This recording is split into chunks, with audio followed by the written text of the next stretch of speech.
Le champagne a toujours été synonyme de célébration. Mais s'il accompagne nos moments de joie et de détente, il n'en est pas moins le résultat d'années d'efforts pour le viticulteur qui le produit. En France, plus de 16 000 vignerons partagent l'appellation. Nous partons à la rencontre de 3 maisons d'origine géographique différentes que nous avons suivies pendant 1 an. Du paysan cultivateur au gérant d'une grande société, tous recherchent l'excellence. Sur un terroir très varié qui s'étend de la montagne de Reims à la côte de Bar, nous allons vous faire découvrir ce qui se cache derrière ces bulles magiques.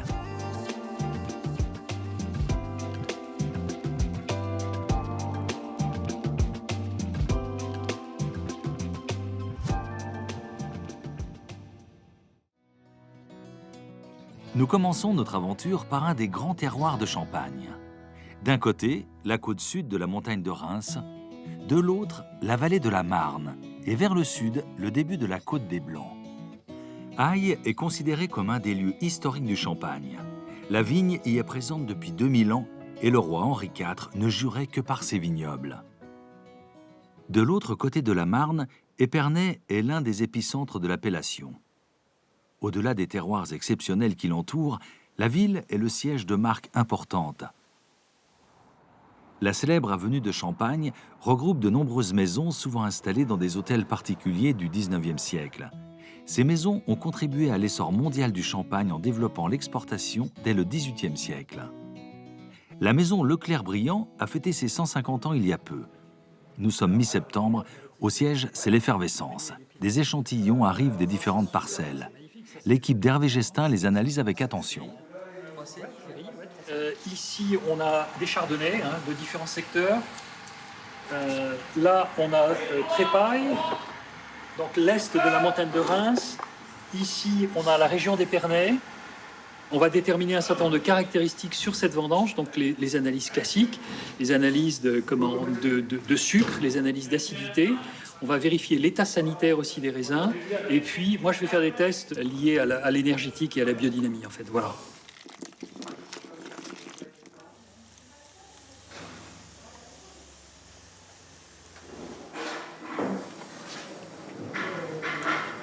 C'est même toujours une belle équipe. Il faut y aller là, maintenant, avant la dégradation orageuse.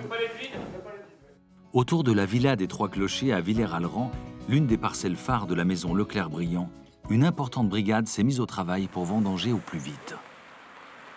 Pierre Baptiste, le directeur des opérations, goûte régulièrement les raisins. Un lieu aussi prestigieux se surveille de très près. Donc on est sur la commune de Villers-Alran, un cru, premier cru, qui est réputé historiquement pour ses noirs. Et en fait, quand on a découvert cette parcelle plantée en blanc, on s'est dit mais qu'est-ce qu'on va pouvoir en faire? Et à la dégustation, c'était absolument incroyable.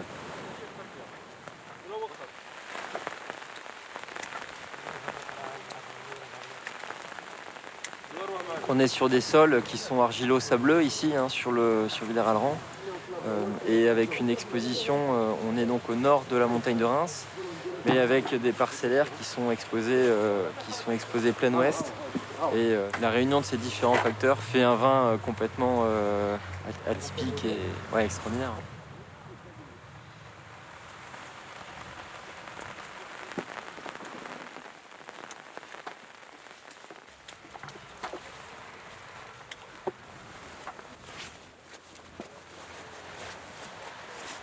Pas de compromis sur la qualité des raisins et sur la qualité du tri qui est fait à la parcelle. C'est-à-dire qu'on a des consignes qui sont extrêmement précises de 0 feuille, 0 pourri et toute grappe qu'ils n'auraient pas envie de manger, ils la mettent pas dans les caisses.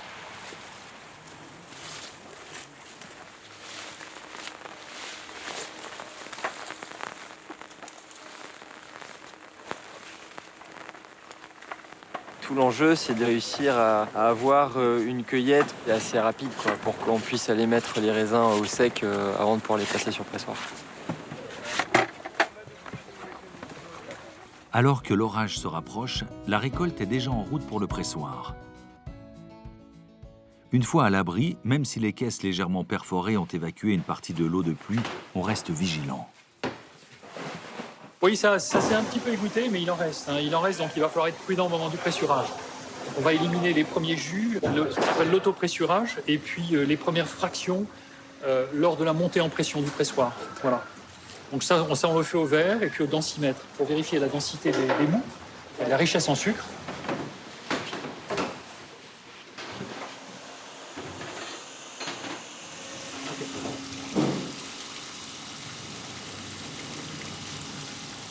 En fait, les premiers jus ont permis en fait, de lessiver les raisins qui étaient quand même gorgés d'eau aujourd'hui. Et donc là, les deuxièmes jus, donc on a environ sorti, éliminé 2 hectolitres de mou. Et là, maintenant, ce qui coule est de bonne qualité. Voilà, donc on a quelque part, on s'est affranchi du problème météo pour ce lot de raisin.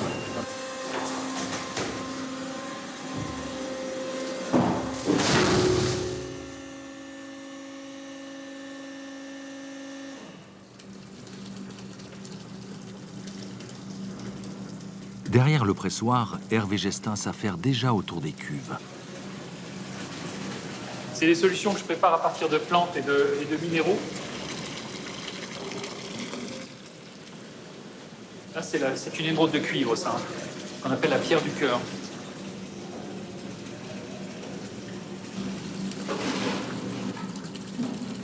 Après le pressurage, le mou va rester pendant 18 à 24 heures dans des cuves, de façon statique, il n'y aura rien.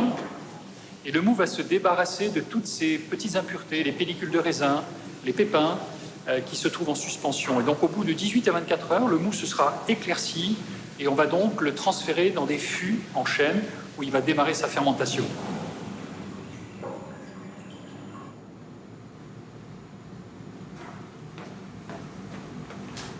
Alors les fûts vont rester jusqu'au mois de juin-juillet en fait.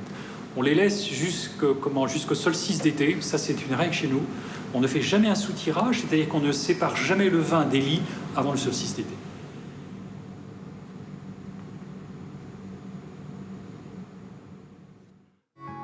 Nous partons tout au sud de l'appellation, au cœur de la côte des Barres, sur la commune d'Hérisset. Avec ses 866 hectares de vignes, c'est le plus grand terroir de toute la Champagne. Les origines d'Hérisset remontent à l'époque gallo-romaine où l'on cultivait déjà la vigne.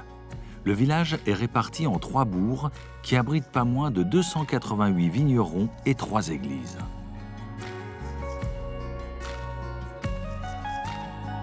Olivier Oriot se décrit volontiers comme un paysan cultivateur et vigneron.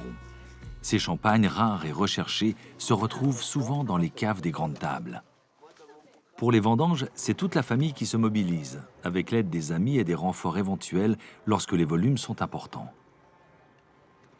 Marie, la femme d'Olivier, gère surtout la cave et la vinification.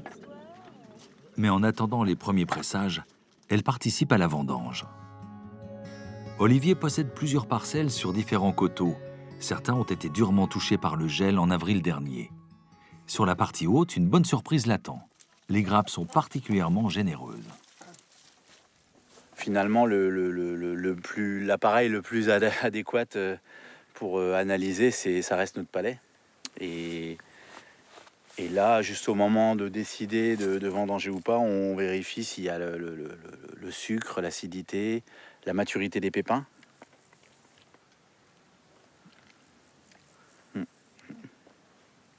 On appelle ça la maturité phénolique. On voit si le pépin est mûr ou pas. Là, il est vraiment pas mûr. Donc on sait qu'on est encore en sous-maturité. Donc on choisit pour couper aujourd'hui les choses qui nous paraissent mûres. On va les couper dans les petits méliers, mais en prenant que les grappes mûres. Et toutes celles qui sont un peu en sous-maturité, on va les laisser. Donc on va faire finalement le ceinturé bretelle, on va dire. On n'a pas pris le risque de tout couper maintenant, au risque d'avoir une sous-maturité générale. Et on ne prend pas le risque de tout couper la semaine prochaine, au risque d'en perdre beaucoup.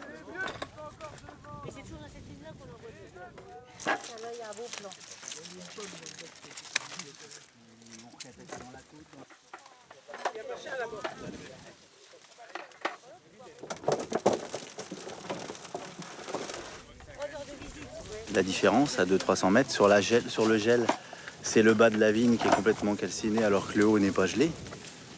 Sur le mildiou, ça va être la quantité d'eau, donc c'est un petit peu plus général. Ça ne s'arrête pas non plus au 100 mètres près. On est vraiment sur un climat différent, ici, dans le milieu et dans le bas de la parcelle. C'est ce qui fait après, dans notre connaissance, de savoir, là on va faire tel vin, dans le milieu on va faire tel autre vin, puis dans le bas on va faire tel autre vin.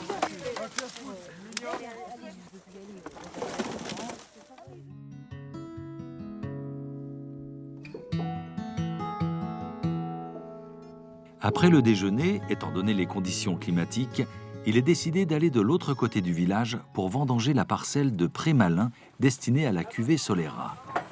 Sur ce même coteau, on retrouve les 7 cépages autorisés en Champagne, avec plusieurs rangées de chaque. Pour le moment, ils sont vendangés séparément. Là, c'est du cépage meunier dans la parcelle de Prémalin où on fait la Solera avec les 7 cépages. On a une partie où ils sont tous mélangés et on a une partie où ils sont tous séparés. Là, on a 10 rangs de meunier. Avant, il y a 10 rangs de petits méliers. Après, c'est les arbanes. Enfin voilà, on a les 7 cépages autorisés en Champagne. Et on les vendange séparément pour les avoir chacun à la bonne maturité. Et on les assemble après pour faire une cuvée unique. On appelle ça un sol, 7 cépages. Il y a les 7 cépages dans la même ligne. Le tri doit bien entendu être très précis. C'est pourquoi les rangs sont tous numérotés. Ça a étouffé.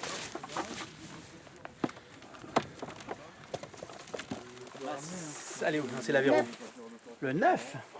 On apprend tous les ans le meunier, il mûrit plus tôt, le pinot gris également, le petit mélier, c'est plus tardif. Voilà, on arrive à se faire une expérience, mais qui est variable tous les ans. Pour nous, c'est important d'essayer d'avoir les deux. De les vinifier séparément, c'est super intéressant. Et les vinifier ensemble, c'est aussi très intéressant. Vus du ciel, les rangées de cépages se distinguent nettement, car ils n'ont pas la même teinte. Les caisses arrivent au fur et à mesure au pressoir pour éviter toute oxydation. Marie gère les 2 pressoirs en fonction des quantités et des cuvées.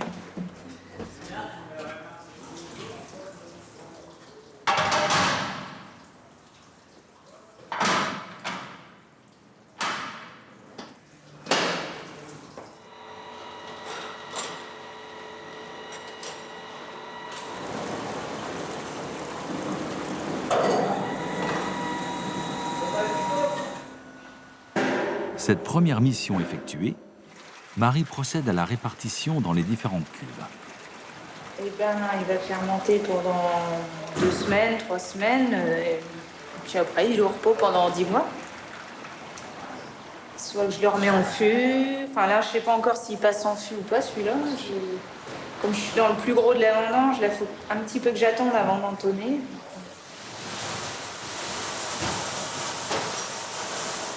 Là, on fait la vendange en début septembre. Au mois de juillet prochain, on soutire tout le monde. Donc, on les sort de leur fût. On fait les assemblages pour préparer le tirage.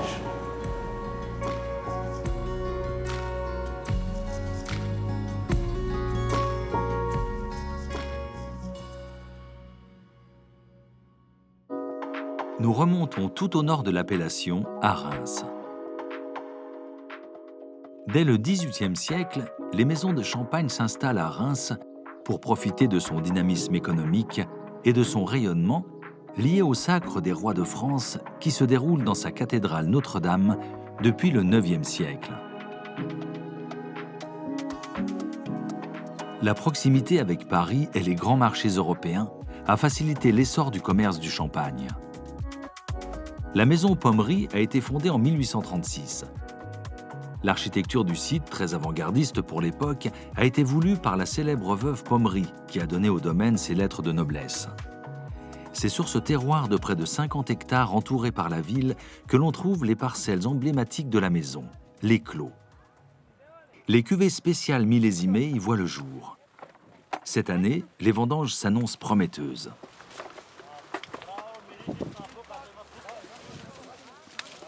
On est au cœur de la butte Saint-Nicaise. Le terroir de Reims, qui compose ces 3 clos, est très particulier dans le sens où l'épaisseur de sol est relativement faible. On a entre 80 et 1 mètre de sol, de l'argilo-calcaire, avant d'arriver sur une dalle de craie. C'est pour ça qu'en fait, les Romains, il y a 2000 ans, ont construit des crayères ici. C'était l'endroit le plus facile pour venir extraire des blocs de craie.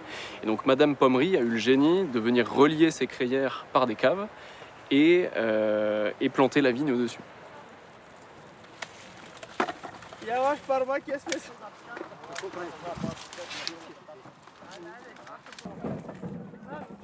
Quand on voit ces couleurs dorées qui apparaissent, c'est souvent un signe de la maturité. Il faut souvent venir aussi regarder à l'intérieur où là on a des baies beaucoup plus vertes. Et donc quand je viens goûter, je vais goûter simultanément une baie exposée au soleil bien dorée qui va avoir des goûts plus fruités et une baie de l'intérieur avec un peu plus d'acidité et de minéralité qu'on recherche.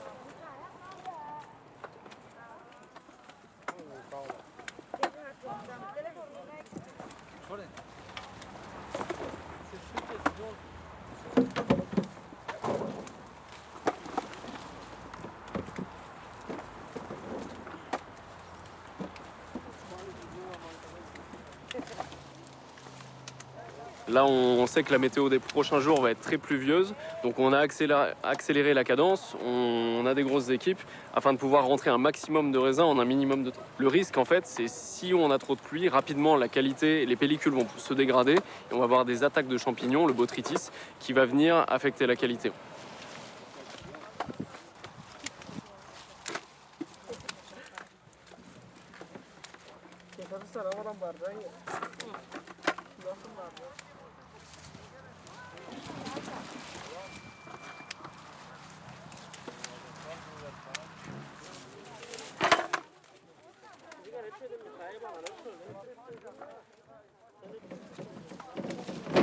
L'important, c'est que les grappes puissent arriver au pressoir intactes afin d'être écrasées sans qu'il y ait eu de plaies dans la baie pour éviter toute oxydation.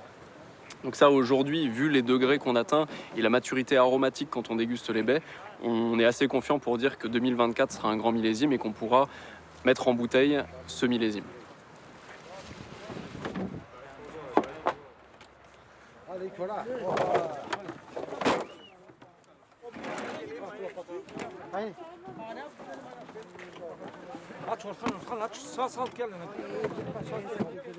La récolte est magnifique.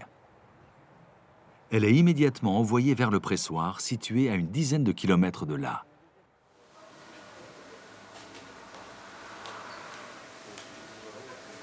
Avant que les raisins arrivent sur les quais, ils sont pesés et en fait à ce moment-là, on a une caméra qui a été développée dans le cadre d'un projet européen qui prend une photo de la surface de la caisse et cette photo va permettre, via une intelligence artificielle, de donner une note au raisin, une note qualitative qui va être en partie orientée via le degré potentiel du raisin et aussi via la présence de maladies ou pas sur le raisin.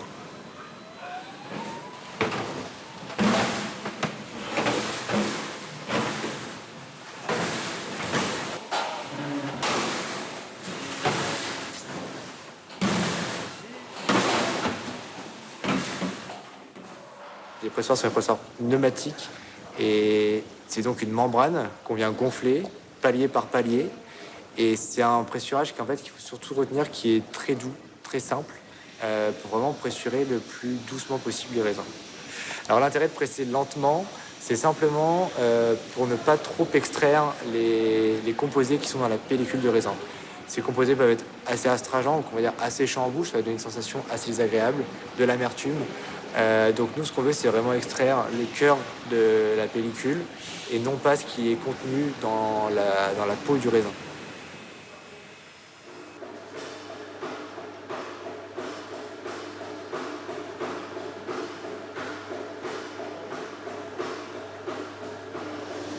Il y a une belle tension en bouche, je trouve.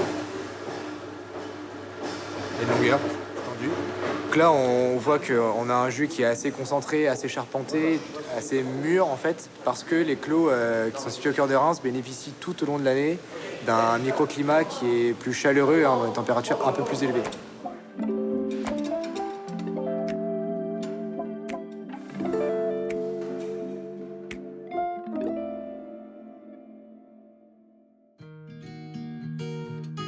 L'automne est une période où les vignes donnent une couleur flamboyante au paysage. Ici, aux Trois Clochers, la vigne a déjà perdu toutes ses feuilles et se prépare à affronter l'hiver. Chez Pommery, en revanche, les clos sont encore bien colorés. Après les vendanges, les jus ont été transférés dans les caves du domaine dans des contenants assez particuliers.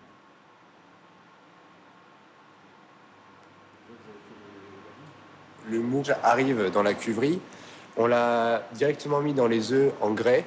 Donc ce sont des contenants particuliers pour les clos.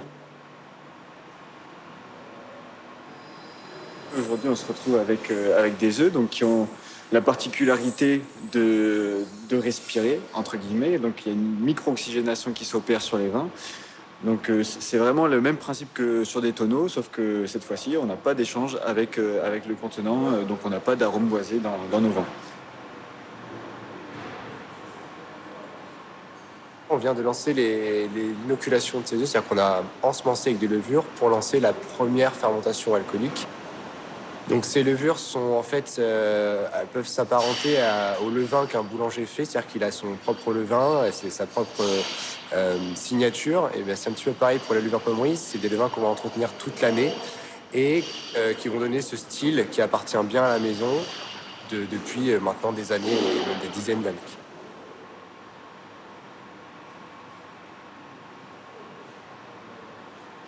Donc, suite à la fermentation alcoolique, on va enclencher la fermentation malolactique, qui cette fois-ci est une deuxième opération, bien différente, car cette fois-ci, ce sont des bactéries lactiques qui sont mis dans les œufs. Et l'objectif est de transformer l'acide malique en acide lactique pour diminuer l'acidité de nos vins.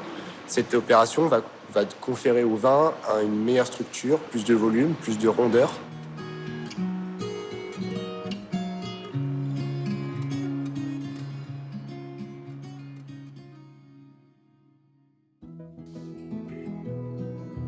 Au milieu du mois de janvier, bonne surprise aux Trois Clochers.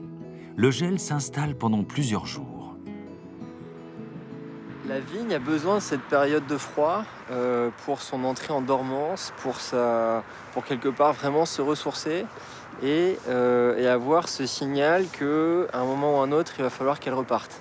Et des longues périodes de gel comme ça sont extrêmement profitables, aussi bien pour la vigne elle-même que pour les sols. Un troupeau de moutons est arrivé le matin même. C'est une race rustique, c'est les Estalen Mérinos. Donc ils ont chacun 3 kg de laine sur le dos. Et c'est une race complètement adaptée à ces températures-là.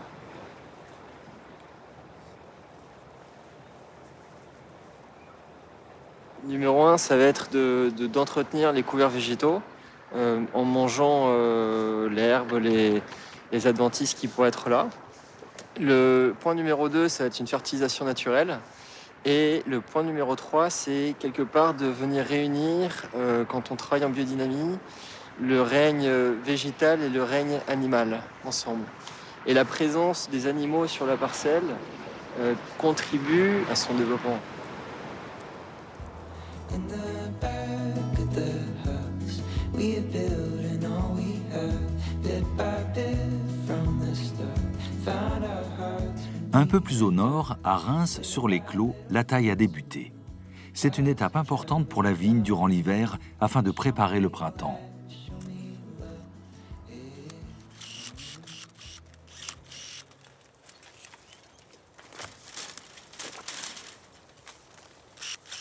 Disons que si on laisse faire la nature, la vigne, à l'origine, est une liane. C'est une plante qui va venir pousser et grimper sur les arbres. Et donc nous, on a besoin de contenir toute l'énergie dans un nombre restreint de bourgeons. Donc au moment de la taille, on va venir réduire drastiquement effectivement le nombre de bourgeons en coupant sur les bois de l'année dernière pour garder en Champagne en général au maximum 18 bourgeons. Et chacun de ces bourgeons va pousser l'année qui arrive et produire en général 2 grappes, 2 belles grappes.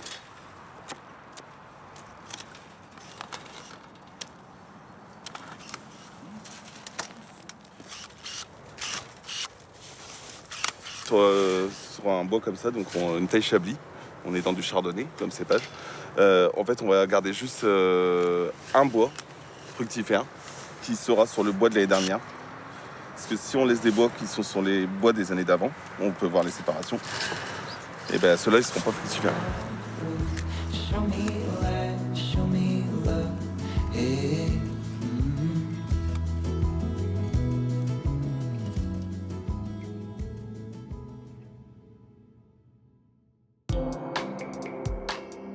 Au Risset, Olivier Oriot nous explique comment fonctionne sa fameuse cuvée Solera. 7 cépages issus d'un même coteau. Il y a tous les vieux vins de 2008 à 2021 actuellement. On va assembler tous les tonneaux du rang du bas, du rang du sol, et on va prendre une proportion de ces tonneaux, on va les assembler. Donc ça va créer un creux. On va remplir ce creux avec les vins du dessus qui sont de 2009 à 2022. Ça va remplir, ça va créer un creux dans ceci. On va les remplir avec les vins du dessus qui sont de 2010 à 2023. On aura à nouveau un creux et là on viendra mettre le millésime qu'on vient de faire à la vendange dernière. Il va intégrer la Solera après un an d'élevage, courant août, juste avant la vendange, pour laisser la place au nouveau millésime. Comme on est sur une parcelle unique, notre but, c'est d'avoir le goût de cette parcelle. Et peu importe le nombre d'années, peu importe le type de cépage, à la fin, ce qu'on recherche, nous, c'est de goûter un terroir, de goûter un sol. Nous sommes en mars. C'est le moment du remuage pour concentrer les dépôts dans le goulot de la bouteille. Il va y avoir un mouvement de balancier, de droite et de gauche, puis je monte. Droite, gauche, puis je monte. C'est une des rares exceptions au domaine où on s'autorise la machine parce qu'elle n'enlève rien en qualité, pas du tout. Voire même, elle fait le boulot un peu plus finement que ce que je peux le faire à la main. Elle va un peu plus vite et elle va faire un travail régulier qui fait que le dépôt sera toujours mieux tourné à la machine que la main. À la main, je fais... 2 fois par jour. Voilà, ce soir, demain matin. Et puis après, je viens changer de sens. Et ça va mettre 3 semaines au lieu de mettre 1 semaine avec le gyropalette. Dans les vignes, on choisit de démarrer les tailles le plus tard possible.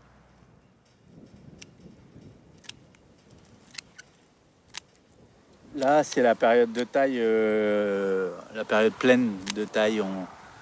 On attaque à la maison fin janvier, début février, et on taille jusque fin mars, début avril. C'est une partie très importante de l'année où on va choisir on peut choisir la quantité de raisin qu'on veut à ce moment-là. On peut choisir la qualité parce qu'on va répartir pour qu'il soit bien ensoleillé, bien aéré pour pas attraper de maladies, tout ça. Et c'est un moment clé aussi parce que la vigne est au repos, les plantes sont au repos. Et c'est un temps d'introspection, on a le temps de faire les choses bien.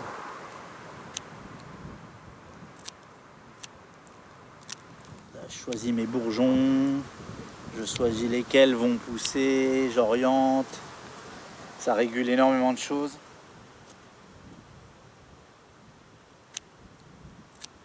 On est sur une taille douce, on peut l'appeler, ou une taille physiologique. On essaye d'avoir le moins de plaies de taille possible pour qu'il y ait des feuilles un peu partout. Et ça optimisera le soleil, ça optimisera la photosynthèse. Et le but recherché étant d'avoir un maximum de sucre pour faire une plante résiliente qui pourra résister au gel.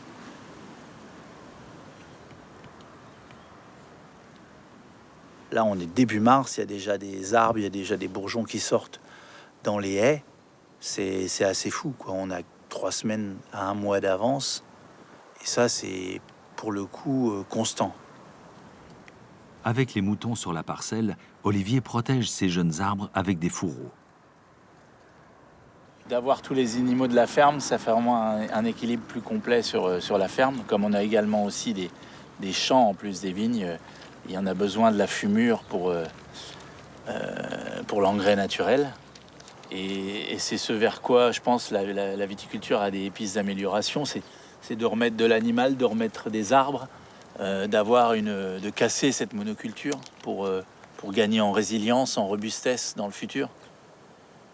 Les cochons, c'est assez rare. Ouais. On est quelques vignerons à en avoir intégré dans les vignes. C'est une gestion différente des moutons, par exemple. Ouais. Les moutons sont là pour tondre l'herbe, de la contrôler. Là, on les a mis tout l'hiver. On va redémarrer la saison avec une herbe bien tondue. Les cochons, le but, c'est qu'ils nous désherbent complètement, c'est-à-dire qu'ils vont manger même jusque les racines des herbes. Ils fouillent le sol et c'est une approche différente, donc c'est complémentaire.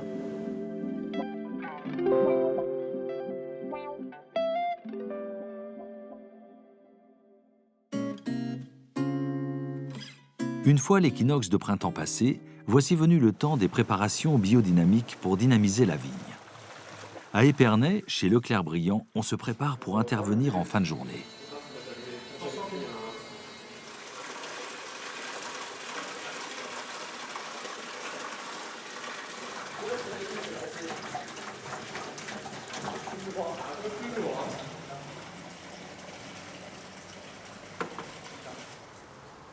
Sur la parcelle des Trois Clochers, la vigne est déjà bien repartie. Après une petite visite de contrôle, on lance l'aspersion. Dans les premières t'en offres.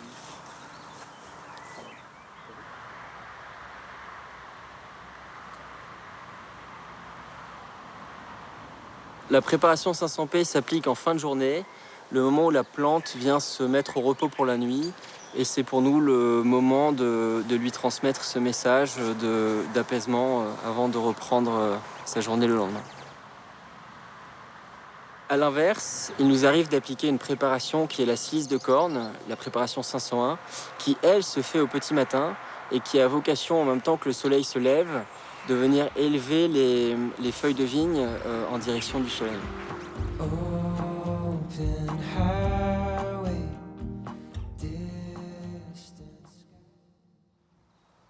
Plus au sud, au Risset, chez Olivier Oriot, la vigne est en avance. Après une petite période de pluie, c'est le moment de la dynamisation. Ça, on appelle ça de la bouse de corne.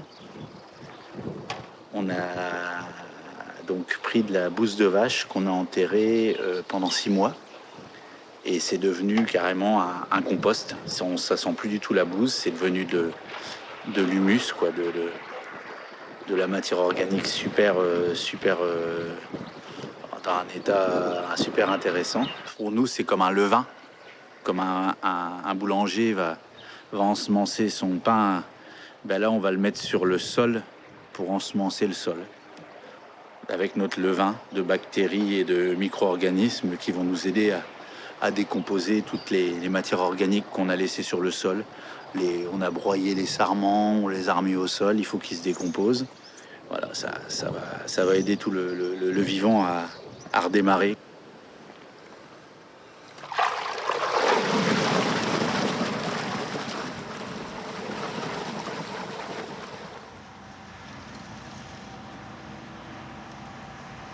La dynamisation, on dit en biodynamie, c'est la bouse de vache qu'on vient mettre pour s'adresser au sol, qui va aider à décomposer les matières organiques. Et puis on a la silice qu'on peut mettre quand on s'adresse à la plante, quand la plante est bien poussée ou en phase de croissance, pour aider à structurer les tissus. On vient épandre ce qu'on a dynamisé à la main en général. Et puis sur les grandes parcelles, on utilise notre enjambeur ultra léger là, qui fait même pas une tonne, ça fait exactement le poids d'un cheval. On a eu une période de chaleur la semaine dernière. La vigne s'est fortement développée au point qu'on arrive à voir les inflorescences. On peut bientôt imaginer les futures grappes et c'est plutôt encourageant parce qu'on part avec une jolie année devant nous. On y croit.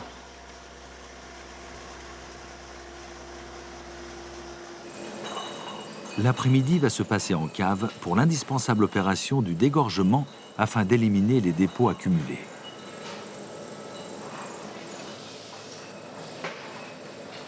Le principe du dégorgement, c'est qu'on va chercher à expulser le dépôt qu'on a constitué quand on a fait la prise de mousse. On avait intégré des levures et du sucre pour faire apparaître les bulles dans la bouteille.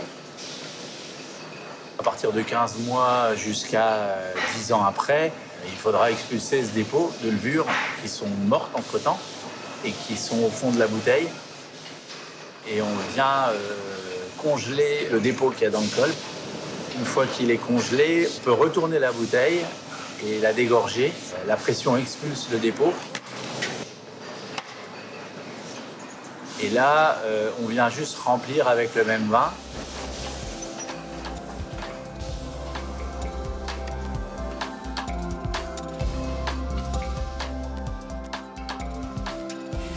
La bouteille a désormais son bouchon définitif et va pouvoir vieillir tranquillement quelques années.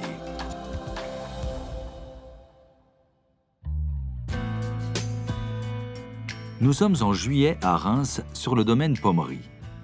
En prévision des premières grosses chaleurs, il convient de désherber une dernière fois avant les vendanges. Sur des parcelles aussi prestigieuses comme les clos, on utilise le cheval. Contrairement au tracteur, il ne tasse pas la terre. On a à peu près 1 mètre de sol, très léger, sur lequel on a ensuite des grosses profondeurs de craie.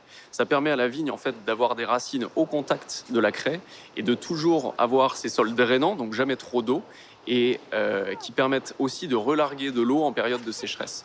La craie agit comme une éponge.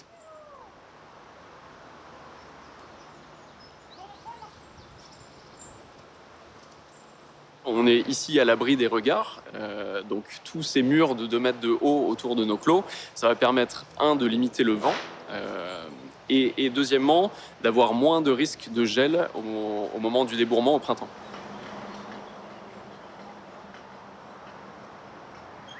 Aujourd'hui, la vigne a fini sa phase de nouaison, donc la création des fruits, et on va être dans une phase où les raisins vont venir grossir. C'est une phase où on veut que l'eau disponible dans le sol et dans la crête du sous-sol soit le plus disponible possible pour la vigne, pour faire grossir les raisins. Et dans cet objectif, on va avoir envie de limiter la concurrence et donc de retirer un maximum d'herbes pour que toute l'eau disponible dans le sol puisse aller pour la vigne et non pas pour les herbes. Marchez, garçon!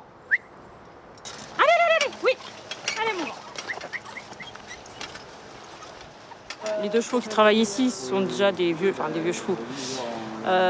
Ils connaissent leur métier.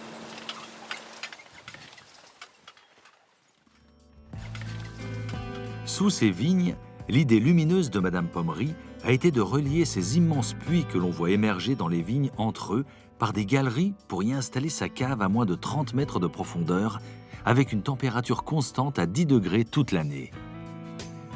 Près d'une 60aine de crayères communiquent ainsi sur plus de 18 km de galeries où vieillissent les bouteilles. On est sur de l'entrayage, qui est un savoir-faire historique qu'on perdure au sein de la maison, et ce qui nous permet d'optimiser dans un premier temps la place prise par les bouteilles. Donc on a un maximum de bouteilles qui sont disposées comme sur ce mur. On l'utilise pour les cuvées prestigieuses qui vont rester plus d'une dizaine d'années en cave. Les galeries abritent des cuvées très anciennes. L'une d'elles a 150 ans d'âge. Le réseau souterrain, en partie ouvert aux visiteurs, est décoré d'œuvres d'art moderne. Dans la salle de dégustation, trône un foudre, un énorme tonneau accueillant 750 hectolitres, soit l'équivalent de 100 000 bouteilles. En ce mois de juillet, chez Leclerc Briand, les vignes sont magnifiques et les grappes généreuses sur les 3 clochers. En cave, Hervé Gestin prépare les assemblages. On fait très peu de manipulation, donc pas de soutirage entre la fermentation alcoolique, donc qui intervient juste après les vendanges, et la période actuelle, c'est-à-dire l'après-solstice d'été, qui est une date fondamentale dans la nature. Donc on laisse le vin tranquille, finir son cycle, et on considère qu'à cette période de l'année, son cycle est terminé. 23, 23, tu vois. Donc à ce stade, on a passé le solstice d'été, donc on considère que la vie du vin est aujourd'hui à son apogée. On considère que le vin a atteint ses caractéristiques qui font qu'il est prêt à être mis en bouteille. Avant de le mettre en bouteille, on va vérifier chacune de ses caractéristiques. Et pour ça, j'utilise une antenne qui me permet d'aller vérifier comment le vin intimement en fait, a atteint son équilibre. L'antenne de l'Escher mesure la qualité énergétique du vin en évaluant l'intensité de son champ électromagnétique. Voilà, là, le vin répond présent, il répond positivement à chacune des longueurs d'onde que je mesure. Donc il est parfaitement calé, il est prêt. En fait, il m'en reste encore 2 à vérifier.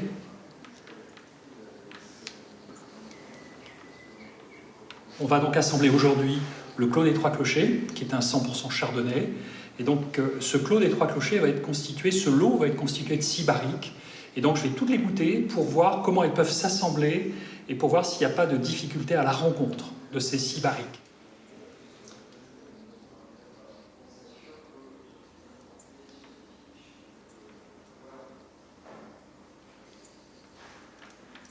Donc là, maintenant, je peux passer à la phase de dégustation pour confirmer tout ça.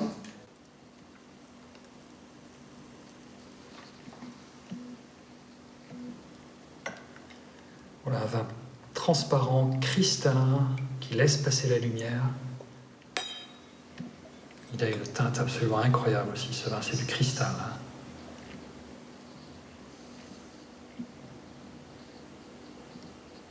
Du floral, du tilleul, du chèvrefeuille. Très très belle précision aromatique, très belle profondeur, une belle complexité.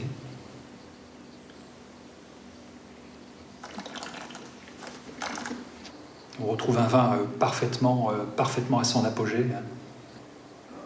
Les arômes de première fermentation ont complètement disparu et l'équilibre se fait maintenant sur le vieillissement des lits, parce que le vin est toujours sur lit. Tout ce qu'il faut pour constituer le Clos des Trois Clochers 2024.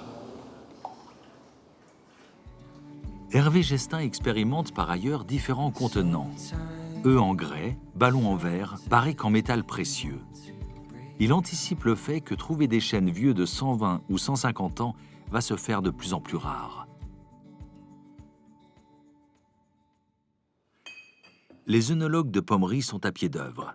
Sous la direction de Clément Pierlot, chef de cave et directeur général, l'équipe poursuit les assemblages entamés à la fin du printemps.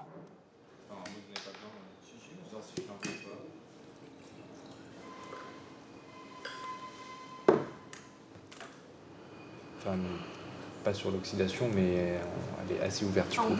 En bouche, ouais. C'est ça.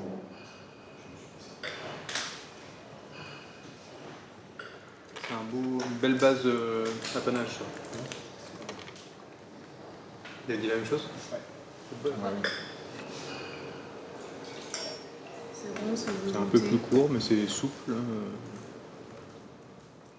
Après 5 ou 6 mois, quand on va reprendre les vins pour l'assemblage, on voit des légères variations.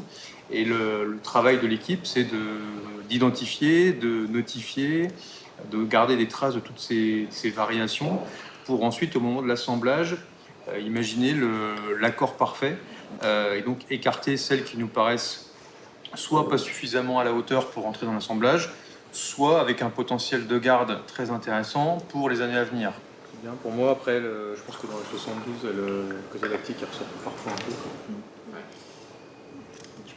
C'est notre travail, c'est de prendre cuve par cuve et de faire notre première impression et ensuite de tester au moment de l'assemblage et de faire différentes combinaisons. Mais c'est vraiment un travail sur plusieurs mois. Il faut que le jour où on arrive à l'assemblage final, on ait une vision très précise déjà de ce qu'il y a dans les cuves pour ne pas perdre trop de temps sur l'identification et plutôt travailler sur la composition.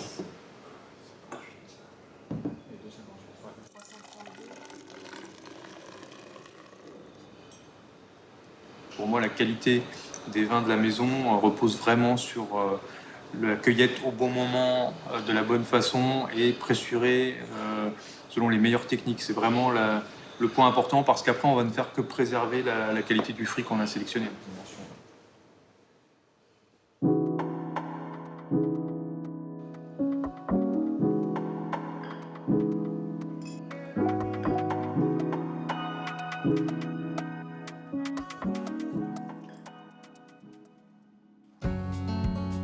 En ce début d'été, dans la campagne champenoise, les grappes de raisin se protègent du soleil sous un feuillage généreux.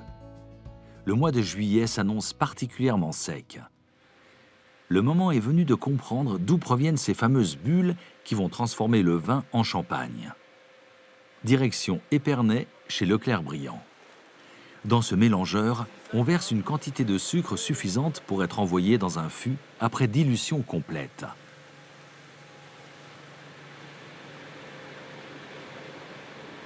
La qualité de la bulle de champagne dépend de la quantité de gaz carbonique présente dans le vin de champagne.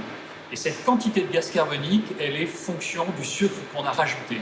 Plus il y a de sucre, plus il y a de gaz carbonique, plus la bulle de champagne sera grosse. Le mélange ne sera transvasé dans le fût que lorsque tous les cristaux de sucre auront disparu.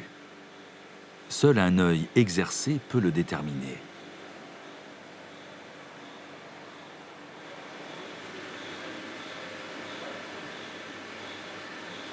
Une fois le transfert effectué, Hervé Gestin va faire un premier prélèvement pour vérifier la quantité de sucre présente. Ces cuvées millésimées demandent une très grande précision. C'est maintenant le moment d'ajouter à la cuve des levures. Cette cuve contient une préparation de levure, une culture de levure qui va être utilisée pour déclencher la seconde fermentation en bouteille. Sans levure, il n'y a aucune fermentation en bouteille en champagne.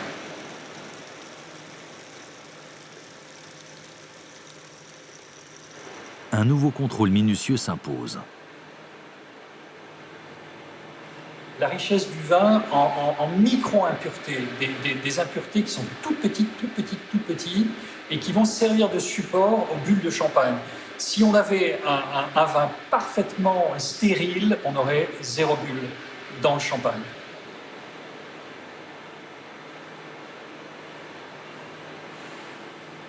Sur l'éprouvette de gauche, le vin est un vin brut, et sur l'éprouvette de droite, on a rajouté donc le sucre et les levures. Et vous voyez qu'il s'est produit un trouble lié à cette présence de levure. Bon, pour nous, ce n'est pas un souci. Ce trouble sera éliminé un petit peu plus tard, dans 3 ou 4 ans, quand la maturation en cave sera terminée.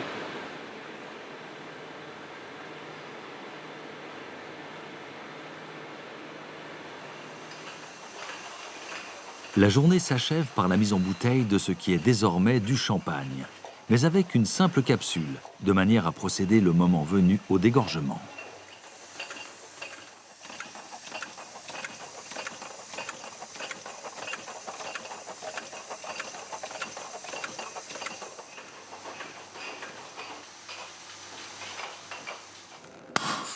Voilà. Je me lève tous les matins pour donner le meilleur de moi-même, pour essayer de produire des grands vins, mais on n'est jamais sûr du résultat. Enfin, je veux dire, je me lève tous les matins pour ça, mais est-ce qu'un jour dans ma vie j'ai produit un grand vin? C'est jamais ma décision. C'est toujours la décision des personnes qui vont être en face de mes bouteilles, et des chefs, des sommeliers, des personnes qui dégustent nos vins tous les jours aux 4 coins de la planète.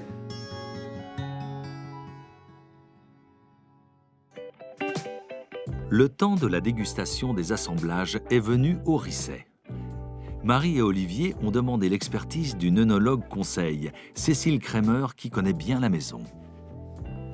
Souvent, on pense qu'on ne se rappelle plus, et puis dès qu'on goûte, ça reconnecte direct.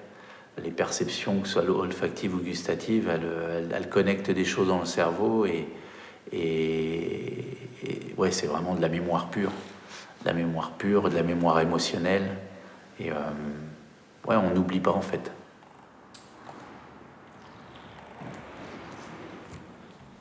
Les vins de réserve sont indispensables pour adoucir. J'écoute ce que le vigneron y veut. Il m'explique ce qu'il veut, ou alors je connais tout simplement la cuvée en question parce que j'ai l'habitude de la déguster. J'ai une idée du profil aromatique que le client veut. Et mon but, c'est dans les vins de base qu'on va avoir, de rechercher les caractéristiques de la cuvée qu'il cherche pour pouvoir après les assembler. Est-ce que ça vaut le coup? J'ai un petit peu une réduction sur les 3 pinots, mais après, c'est pas forcément très gênant. Ouais, j'ai un doute sur cette blanc. Un doute? En fait, moi, j'ai un côté salin assez marqué sur les 3. Alors après, est-ce que c'est l'année? Je sais pas, c'est la première fois que ça me le fait comme ça. Ouais. Et je le reçois. Ils vont avoir une idée très précise de ce qu'ils vont avoir. Et sauf que l'idée, elle est un petit peu biaisée par l'habitude de dégustation, par l'habitude d'avoir des profils particuliers, et c'est important de prendre du recul par rapport à ces profils-là aussi. Elles se sont adaptées. Elles se sont adaptées, et c'est elles qui ont pris le dessus. Avec ces 7 cépages, l'assemblage de la cuvée Solera semble une opération très compliquée. Mais en réalité, la tâche est assez simple. À partir du moment où on a bien sélectionné les vignes qui sont censées rentrer dans la Solera et donc qui se connaissent, enfin, il y a une information commune entre le vin qui a 7 ans d'âge et ce qui va rentrer, et on écarte juste quelque chose qui serait vraiment pas dans les clous par rapport à cette cuvée. Ça fonctionne, hein, l'assemblage. Nous, on fait un tirage tardif par rapport peut-être à la moyenne champenoise, mais parce qu'on a besoin de ce temps pour élaborer les vins. Et puis c'est un tremplin juste derrière pour la vendange, parce qu'on est tout de suite dans les nouveaux vins qui arrivent. Ouais, moi, j'aime bien cette dynamique-là de passer directement du tirage à la vendange.